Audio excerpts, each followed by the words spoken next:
It's summer in the South Atlantic, the time when millions of penguins come porpoising ashore to breed. Of course, when it's summer in the far south, it's midwinter in northern latitudes.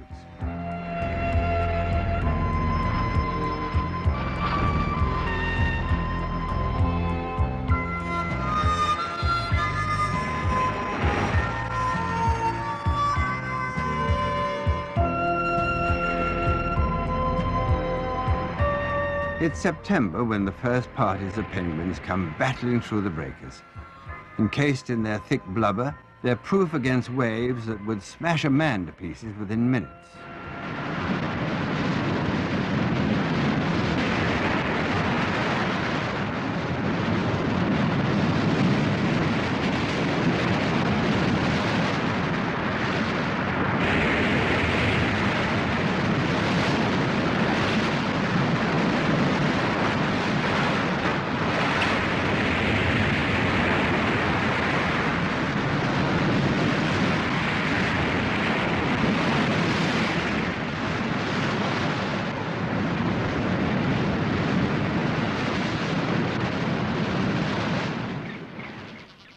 This vast colony on one small island is over 6 miles long and contains more than 3 million birds, not only penguins.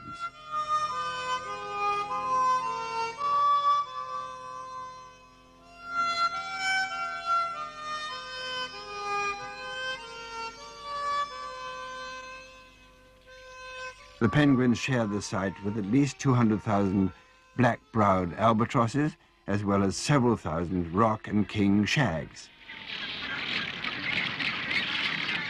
It may come as a surprise that these wildlife wonders in the South Atlantic are British, and are therefore as much a British responsibility as the people who live on these islands. In terms of wildlife conservation, the islands have been ignored by successive British governments, and they are not by any means safe from threats and disturbances in the future. So it's high time Britain recognized its own wonderful wildlife asset and took steps to protect it.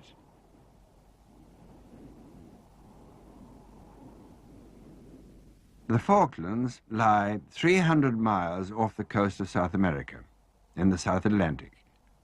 They're only 400 miles northeast of Cape Horn and the same distance from the South Pole that London is from the north. The entire population of the Falklands is under 2,000 British people. Half of them live in the capital, Port Stanley, the rest on scattered sheep farms. The Falklands were occupied by Britain just over 150 years ago. Today, they're claimed by Argentina because of an earlier settlement by the Spanish Imperial Navy. Now, this survival program is not about the sovereignty issue. It's about the rights of the original natural inhabitants, mainly the penguins. Here, Britain has a heavy responsibility, of which so far she seems to be little aware. The Falklands consist of 2 main islands, east and west, and hundreds of smaller ones.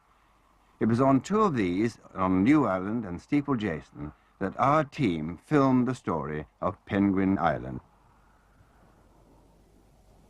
Steeple Jason is in the extreme west of the group. It's uninhabited. The island is about 7 miles long with a central ridge of high crests. It's completely undisturbed and has a total population of around 5 million, all birds. The survival expedition arrived off Steeple Jason in the motor vessel Forest, captained by Jack Solis. The Forest carries supplies between the islands and is almost the only means of communication with remote parts of the group. Our team was equipped to stay marooned for at least 10 weeks. Some Falklanders politely suggested they were crazy. No one had ever stayed on Steeple Jason for more than a few nights since they grazed sheep there in 1968. Why should anyone want to stay on such a place just to film penguins? More particularly, why should 2 girls want to maroon themselves there? Most of wildlife photographer Cindy Buxton's previous films have been made in the warmer climate of Africa.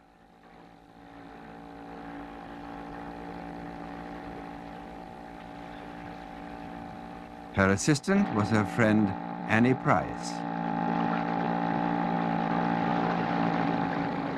The Royal Marines and the crew of Forrest helped carry the girls' supplies ashore.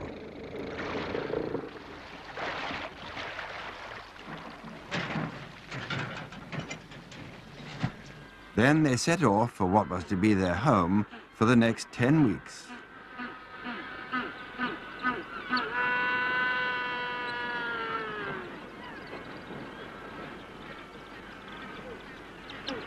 Home was a partly derelict tin hut used long ago by the sheep herders. They quickly discovered they had neighbors, a family of upland geese. When the Forrest sailed away, Cindy's only link with the outside world was by radio. This is the Jasons calling Stanley. Jasons calling Stanley. How do you read me? Over. Despite the fact that their peace had been disturbed, the natives proved friendly. A Magellan, or jackass penguin, had its nesting burrow right in the back garden.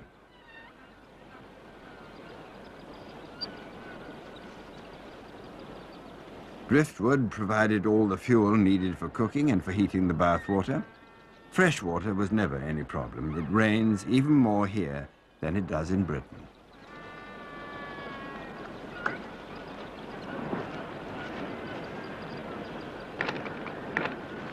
Domestic chores had to be fitted in on days when the weather and the light were too bad for filming.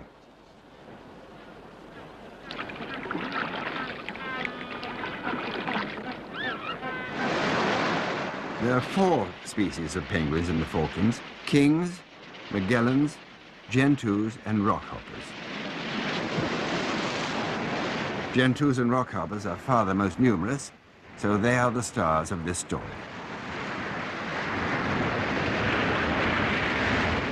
You guessed it, these are rockhoppers.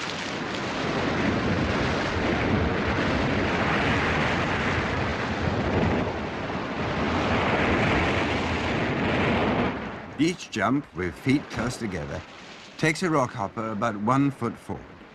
This method of progress, aided by sharp nails in the toes, is an adaptation for coming ashore and climbing steep rocky slopes. They porpoise towards the landing ledges, sometimes leaping 4 feet in the air, hoping to land on their feet, but often flopping on their bellies. Super slow motion shows how little belly flopping worries them.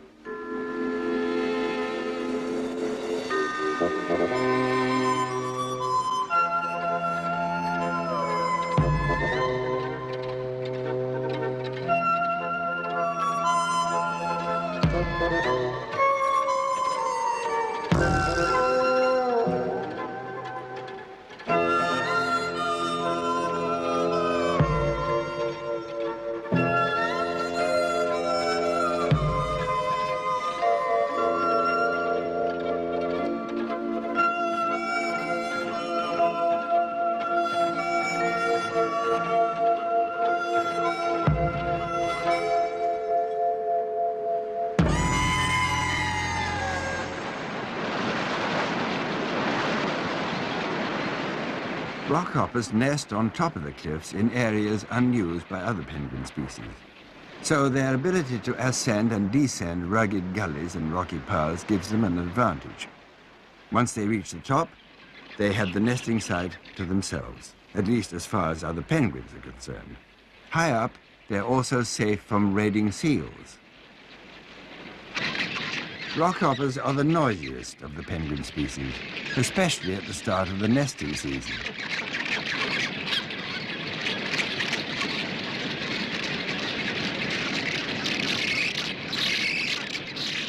They're one of the most appealing penguins. The gold crest and the bright red eye give them a somewhat comic dignity. The crest is only fully resplendent on the adult birds.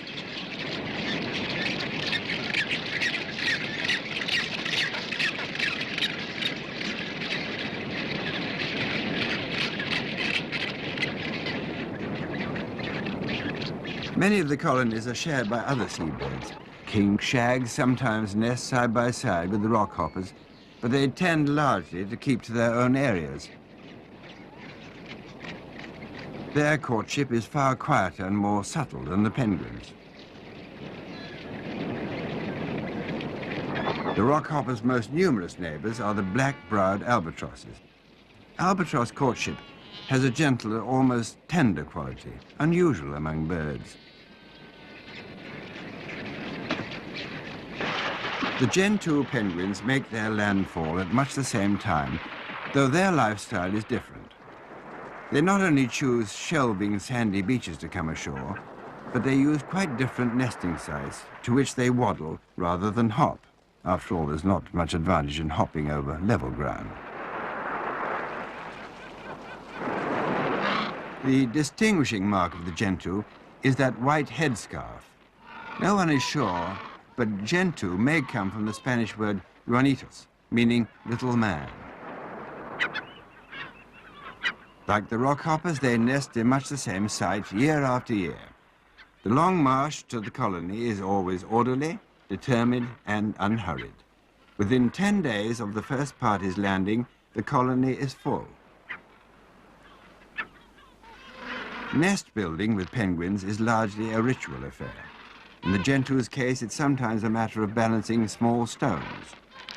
Quarreling neighbors don't do too much for one's concentration.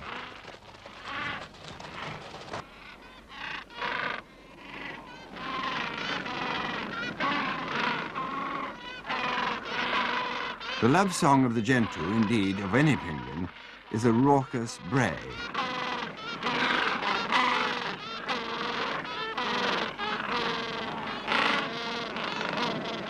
He, or maybe she, finally succeeded. As with the rockhoppers, the preliminaries of mating and setting up house are noisy and cantankerous. Pairs form and break up, often to reform. If both have survived the winter at sea, previous year's partnerships are sometimes renewed.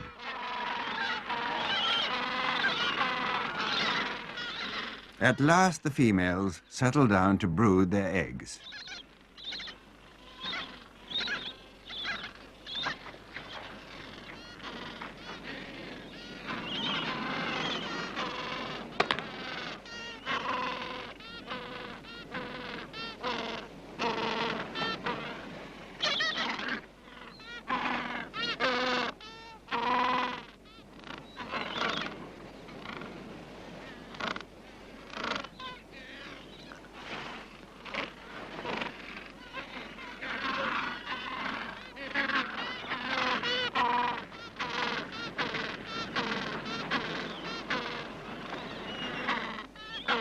Now, where did I lay that egg?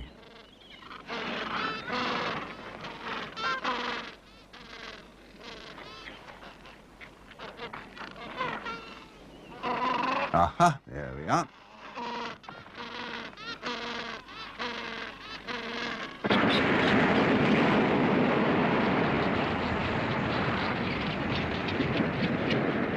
In the Rockhopper and albatross colony on Steeple Jason, courtship and nesting is getting into full swing too.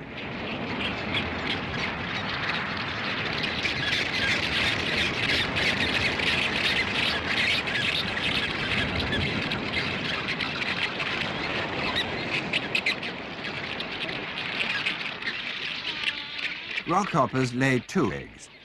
Birds whose chicks have to leave the nest soon after they hatch produce very large eggs, and penguins are no exception.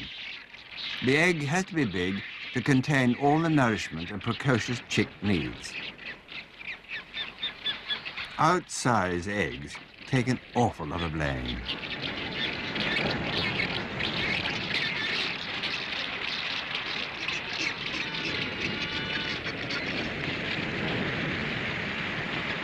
The second egg will be even more of an effort. It's usually slightly larger. As soon as the second egg is laid, the female starts incubating, but only for a few hours. Then the male takes over. Penguins are able to drink seawater. dispersing the salt through glands in the head. At nesting time, fresh water is very welcome, and the frequent rainstorms produce plenty of that.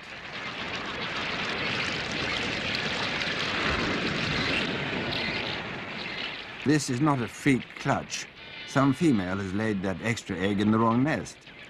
The householder guards it jealously from an intruder, perhaps the real owner. Penguins have no land predators. This could be one of the reasons why they've lost the normal use of their wings. They've no need to escape by flying. But at nesting times, their eggs and young are constantly under attack from the air, mainly by the skuas, who watch for an unguarded nest.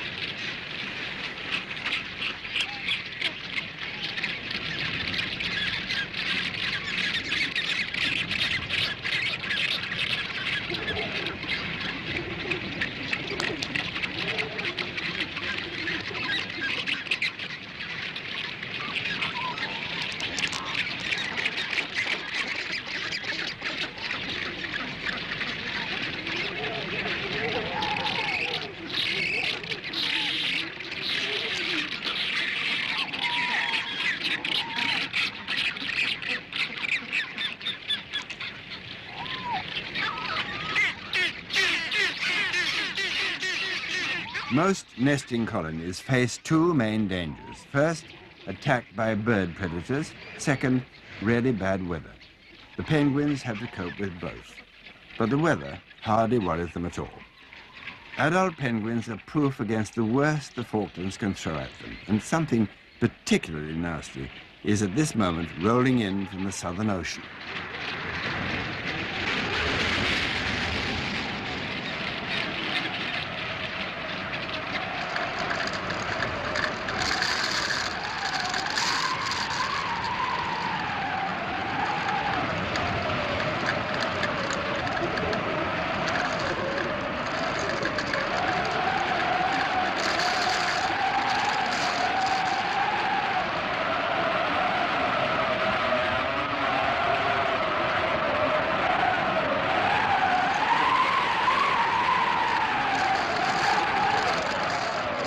The Falklands rarely see heavy snow. When it comes, the penguins probably rather enjoy it. With its thick layers of fat, a penguin's problem is not how to keep warm, but how to stay cool. The Falklands climate is not very severe. Much of the year is not unlike England in a mild winter. Wet and windy is the usual forecast. Snow seldom lingers for long. Once nesting has started, the off-duty rockhoppers must make the long journey down from the cliff-top colony to go fishing. At first, the well-worn path leads down between the hummocks of tussock grass.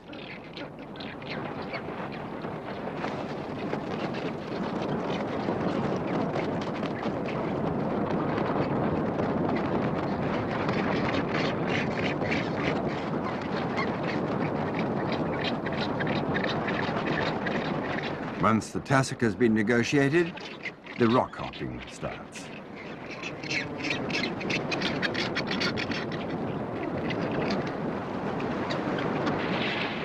This colony on New Island is at least 200 feet above the sea. Rock hoppers changing over nesting duties often make the journey up and down every day.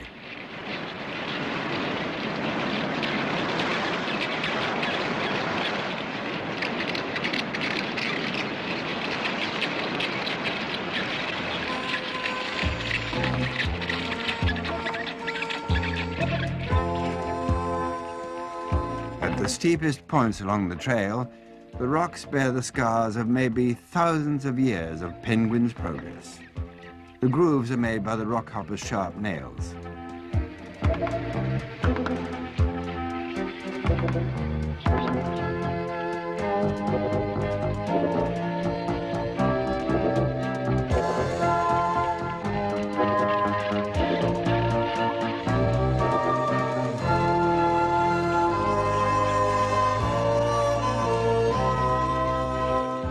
Some points along the way definitely need slippery surface signs.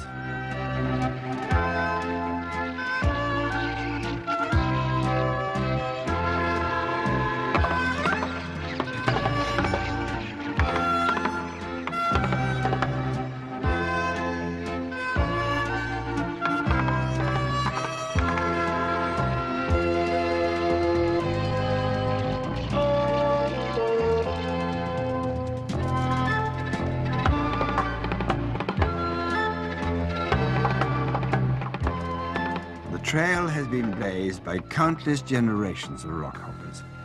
Long tradition has also established the best points from which to launch oneself into the sea.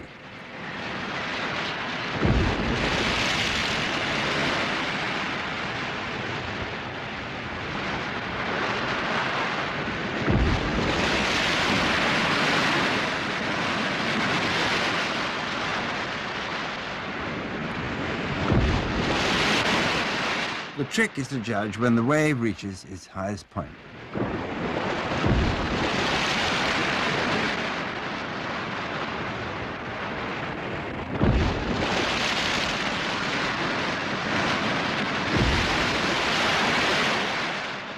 Not that it matters very much if you get it all wrong.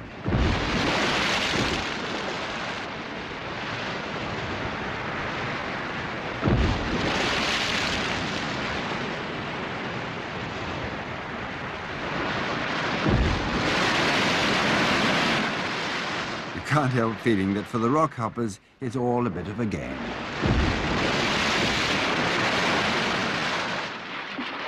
Not far away on the same island, the Gentoos are coming ashore from fishing expeditions to take their turn at the nest. Like small black torpedoes, they dart straight for the sandy beach, surfacing at the very last instant, just before running aground.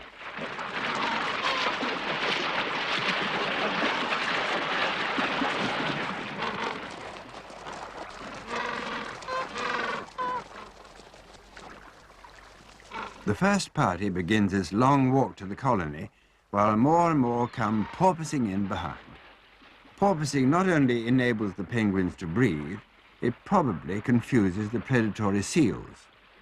As in a shoal of fish, there's safety in numbers.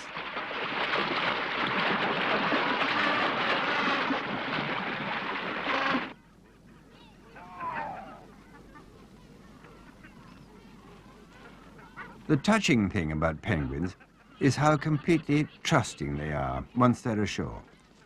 They trust human beings because since the early 19th century, when sealers occasionally raided the Falklands for skins and penguin oil, wildlife has had little to fear from man. Falkland sheep farmers are, in the main, rather proud of the rockhoppers and Gentoos making their way to the colonies on their land. However, this is local and voluntary protection that depends on individual goodwill, and there's no guarantee this will last forever. So in the long run, the Falkland penguin must have legal protection.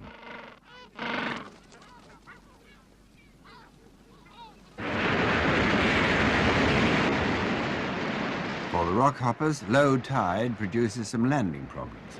It exposes thick beds of tangled seaweed called giant kelp. So the rockhoppers suddenly find themselves in a kind of seaweed maze where hopping doesn't get you anywhere.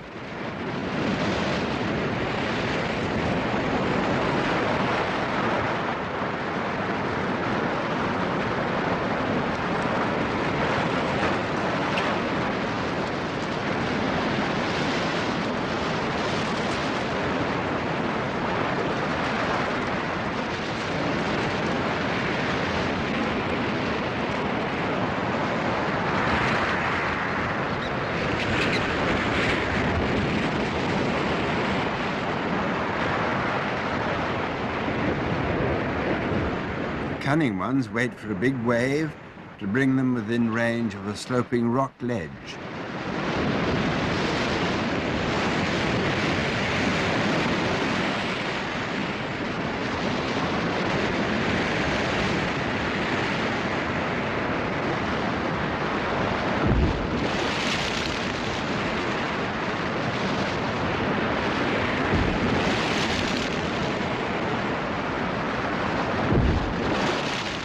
Rockhoppers returning from the sea often do a very peculiar thing that no one has so far explained. Having been in seawater for a number of days, they immediately take a swim in a quiet tidal pool. It's quite possible they just enjoy a tranquil dip after being buffeted about in the surf.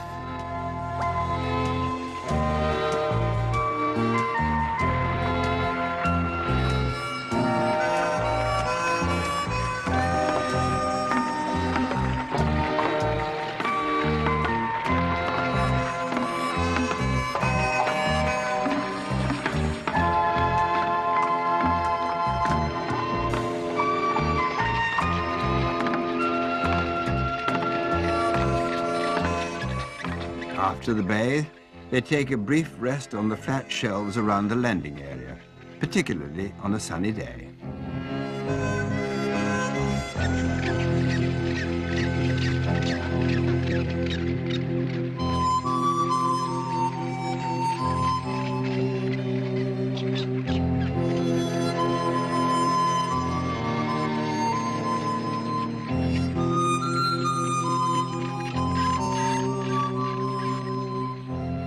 Then, once again, they have to face that long climb up to the top of the cliff.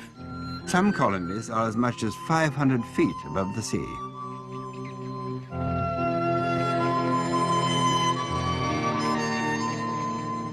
In these huge mixed seabird colonies, the team found they were completely accepted by the residents, including the nesting king shags. Ashore, the birds had no fear of predators, but as we'll soon discover, the ocean holds many dangers for them. In the Falklands, sea lions are the adult penguins' only predators. The gentoos seem particularly vulnerable when landing or setting off to sea. The gentoos appear fully aware when there's a submarine menace patrolling like a U-boat just offshore.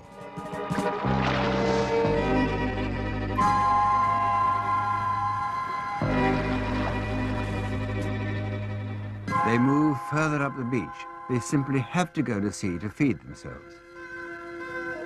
And the sea lion watches, knowing that sooner or later they'll just have to make a dash for it.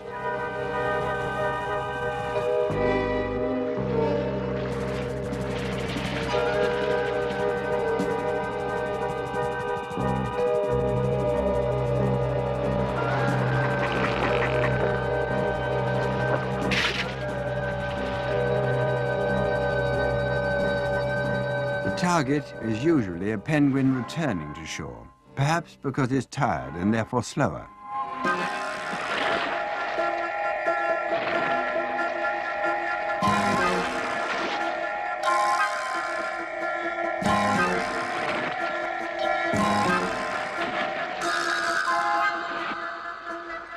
But another mass of returning gentoos distracts the hunter, and this victim escapes. The U-boat turns to lie in wait for an easier target.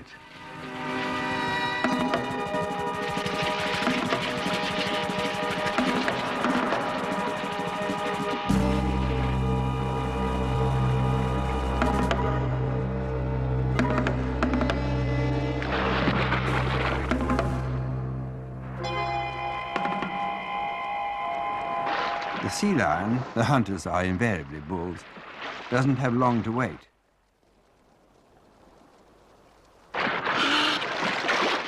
The incredible thing is that the sea lions very seldom eat their catch. It seems to be a lethal kind of play.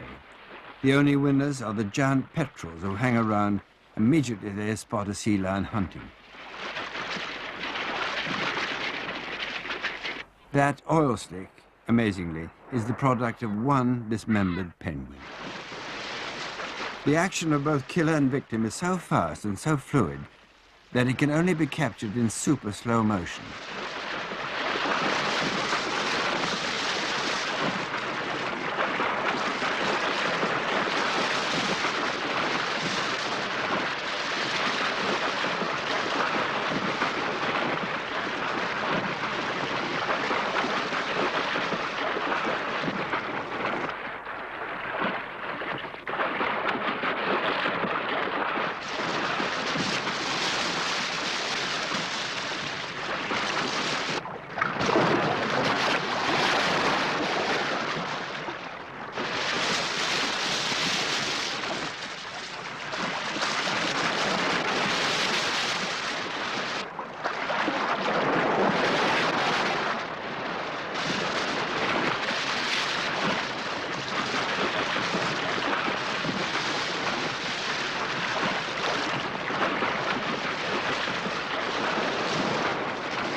winds that give the seas around Cape Horn their deservedly dreadful reputation are no strangers to the Falklands. When they strike, they give little warning.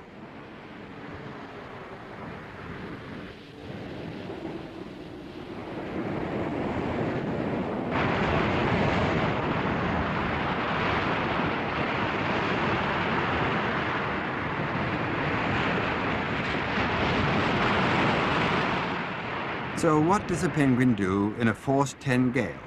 The answer is, he carries on regardless.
The identical spot, only 24 hours later. As suddenly as the winds come, they vanish.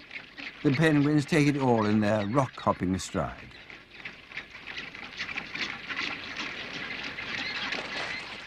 The time is fast approaching when the first chicks will hatch out.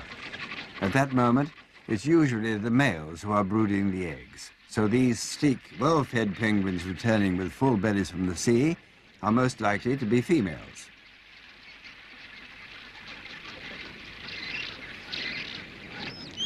As soon as the Rockhopper chicks dry after hatching, the parents feed them on regurgitated seafood.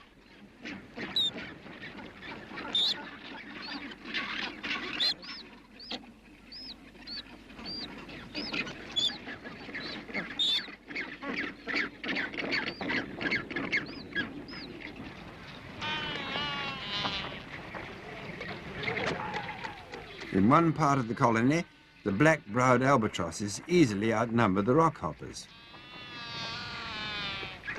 The albatrosses were equally relaxed about Cindy filming them. They start to nest before the penguins, and their young develop more slowly. Their fledglings will still be there when the young penguins have left for the sea.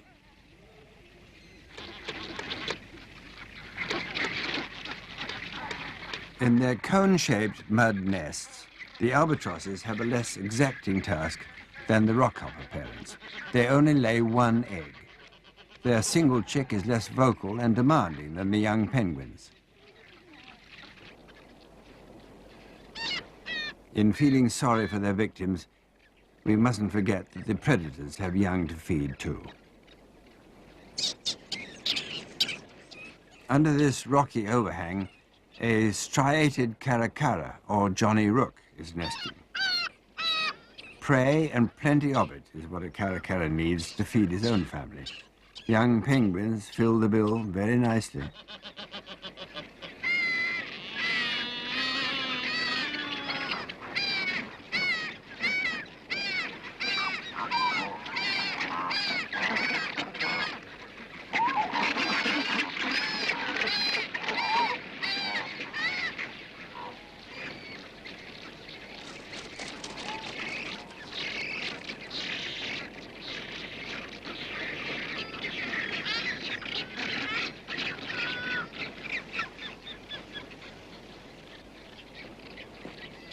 One caracara chick is very much bigger than its sibling. Watch how it gets all the food. That's often the way with birds of prey. The smaller bird probably won't survive.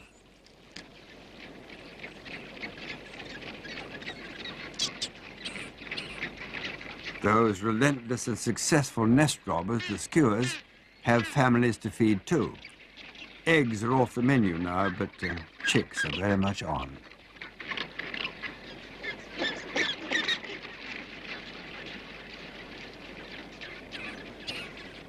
The skua young leave the nest shortly after hatching. The parents hide them among the rocks until they're ready to feed them.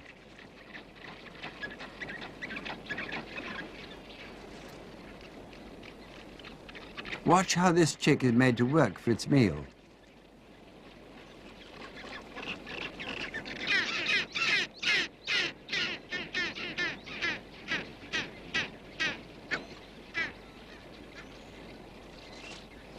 Skuas will scavenge any dead bird they find in the colony, and sadly they'll also kill any young penguin rash enough to wander away from the protection of its parents.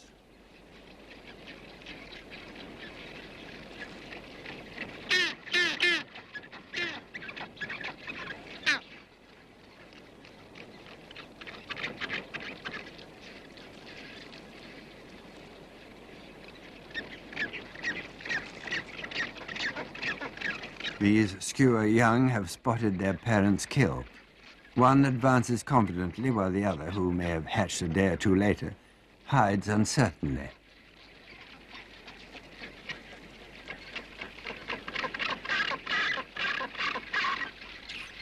The timid chick still begs for food. The more advanced one tucks in like the true predator it is already growing up to be. Everyone's chicks are growing fast now.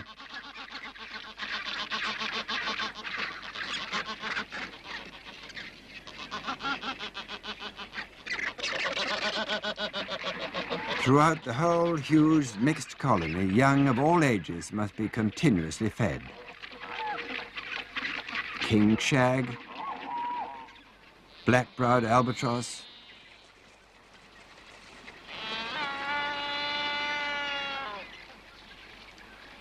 Rockhopper penguin, they're all cramming seafood into their young.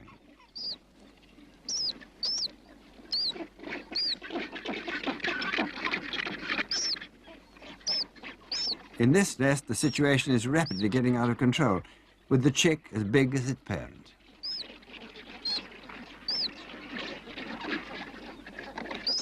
Whatever the size of their offspring, penguin parents are remarkably conscientious, giving them warmth and protection even after they've outgrown the situation.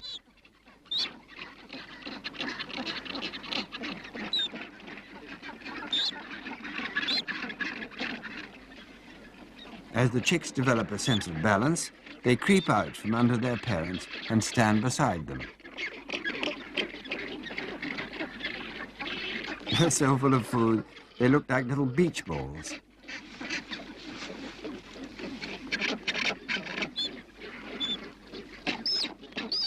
The next stage is for the young rockhoppers to form up in groups of the same age, and the parents go off to fish, leaving them on their own. The young seem to be able to find enough protection from skuas just by huddling together. For the first few days, they'll return to their nesting areas to be fed. On the open ground of the Gentoo colony, the system is rather different. When the parents return from the sea, the young birds have to chase them before they get fed. It's a kind of training for the time soon to come when they'll have to pursue their own food in the ocean.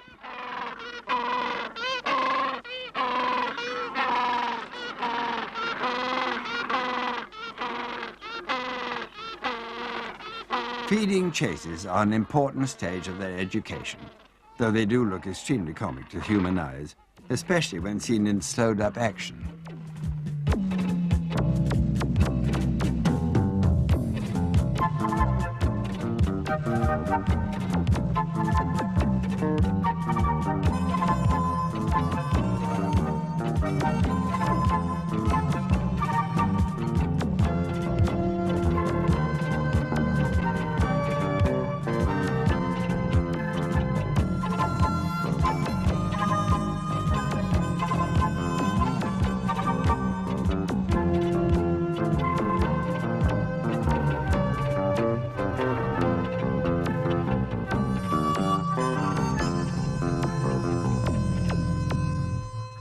young shags make their young work for their food too, though in a slightly different way. Their chicks must pester their parents with their beaks before they get fed. Some young shags don't appear to know the difference between a full crop and a loaded camera. The last stage of the young penguin's development before heading for the sea is to shed all their baby fluff. A penguin has more feathers than any other bird, and when they're all being shed at once, the result is like a snowstorm.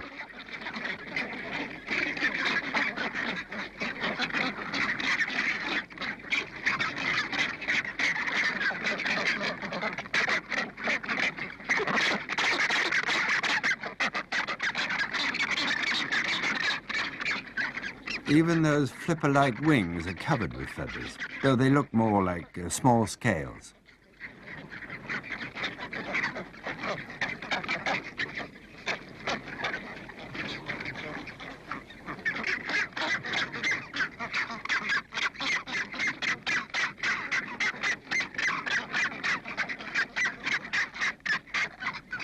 At this stage, they're fed by their parents much less frequently.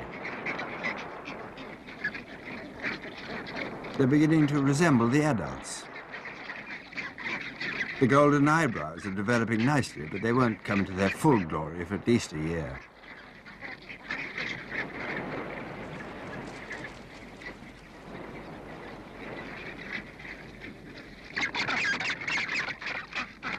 This one is obviously a late developer.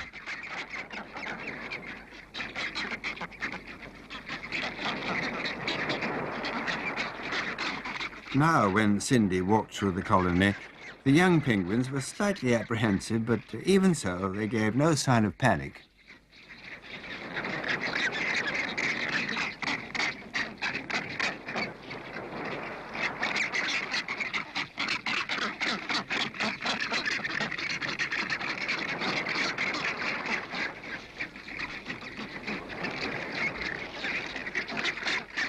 And here is the finished product. Sleek and ready to start out for its real home, the sea. The young are fed less and less now, so that the incentive of hunger is there to persuade them seawards. A bathe in a feather-strewn pool on the way may be a poor second best, but at least it provides a first swimming lesson. These are mostly adults, you can tell them by their magnificent golden eyebrow tufts. The young venture further and further each day, instinctively using the paths trodden by every rockhopper for centuries before them.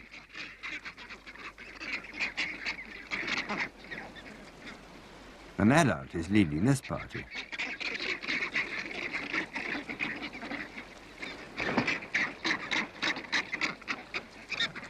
Parents look for their own young along the trail to give them the bare minimum of food necessary. At this time, the adults need a good deal of food themselves. Once their young have finally gone to sea, they'll molt their own feathers. It's the first chance they've had to do so. Molting means that they'll no longer be waterproof and able to fish. So, once they've got rid of their families, they face 2 or 3 weeks fast. Down on the flat ledges close to the sea, a good deal of argument still goes on as parents seek out their own children and chase away strangers.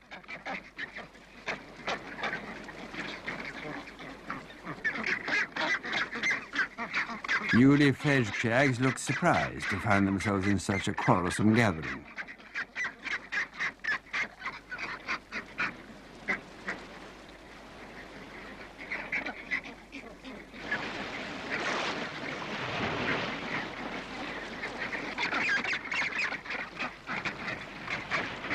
Now it's a question of plucking up courage to take that first plunge.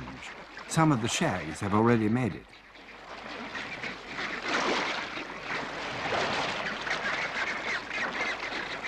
One brave young rockhopper leads the way, and away they go.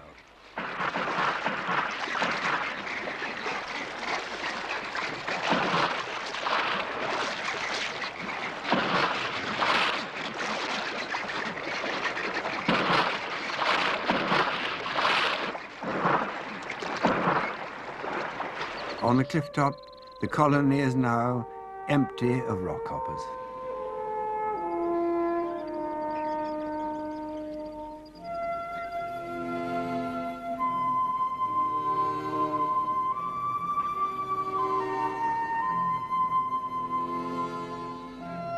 The only occupants are the photographers and the slow-to-mature black-browed albatross young.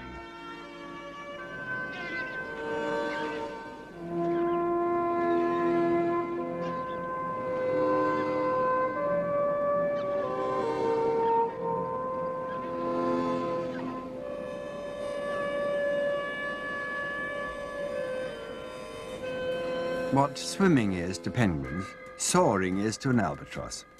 Both are masters of their respective arts. It's just that an albatross needs longer to acquire the skills necessary to travel the stormy Southern Ocean.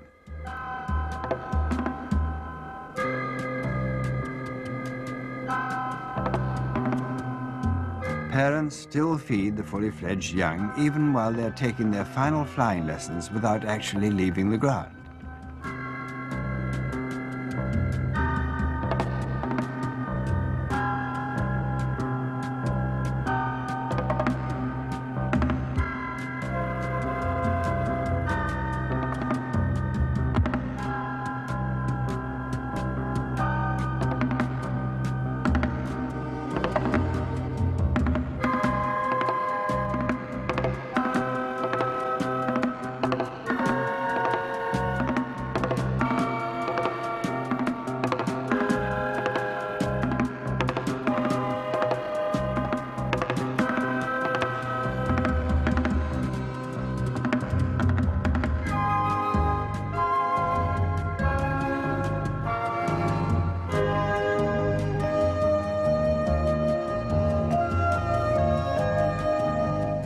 One dusk or early morning, they will follow their parents out to sea and become masters of the wind. And then the colony, finally, will be deserted.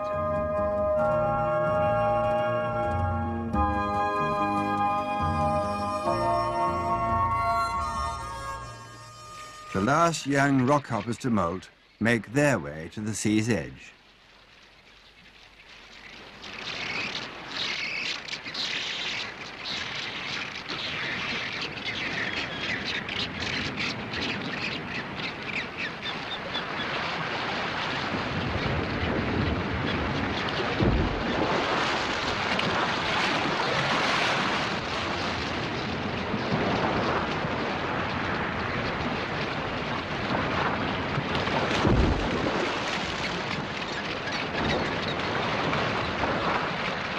The young of this season won't disappear from sight of land immediately. They'll stay close to shore for a while, gaining confidence in the surf, learning all the skills of diving and swimming, and most important, how to catch krill, squid, and small fish.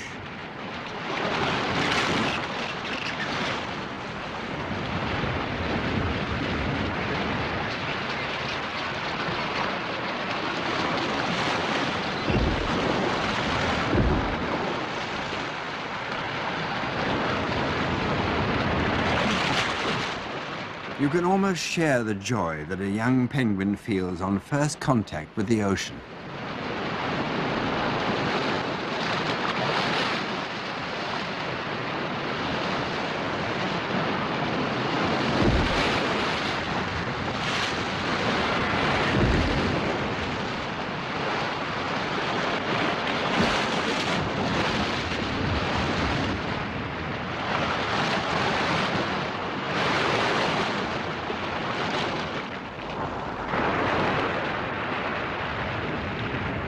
Next year, they may come back to the area where they were hatched, but they won't be ready to breed until they're at least 3.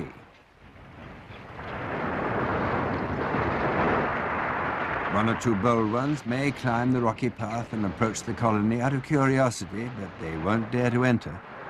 They're certain to be attacked and driven off by the adults, so mostly they'll just hang around, sunbathing and swim. Penguins live a long time, 25 or 30 years maybe, so if they survive the perils of the sea, they can afford to wait a bit before they start raising their own young.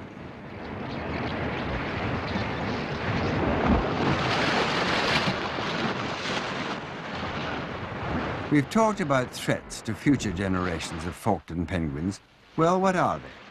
Here's one, and a familiar one at that, an oiled penguin.